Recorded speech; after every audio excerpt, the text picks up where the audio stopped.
माझ्या एका क्लायंटचा अनुभव तुम्हाला शेअर करू इच्छिते. अर्थात त्यांचं नाव मी इथे शेअर करणार नाही. प्रायव्हसी ही आपली विशेषता आहे. आपण कोणत्याही क्लायंटचं नाव कुठेही डिस्क्लोज करत नाही.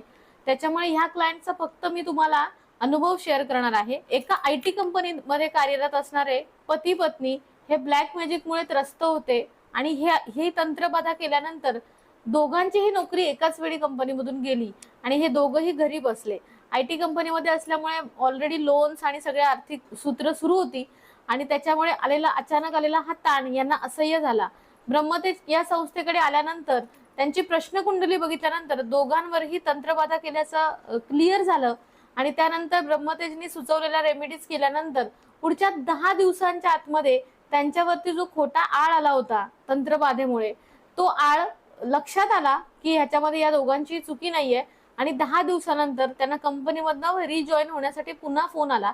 अर्थात काही जणांना हे रिझल्ट लगेच येतात, काही जणांना वेळ लागतो. तंत्र किती मजबूत केलंय या स्वरूपावरती हे डिपेंड असतं आणि तुम्ही तातडीने उपाय कसे करतायत ह्याही गोष्टींमुळे हे क्लिअर होतं की तुम्हाला रिझल्ट कधी येणार आहेत आणि एक्झॅक्टली प्रॉब्लेम काय आहे हे जेव्हा आपल्याला अनालिसिस मध्ये कळतं आणि त्याच्यावर आपण उपाययोजना करतो, तुम्ही सुद्धा तेवढ्या श्रद्धेने त्या गोष्टी करता, तेव्हा तुम्हाला लगेचच त्याचे रिझल्ट येतात.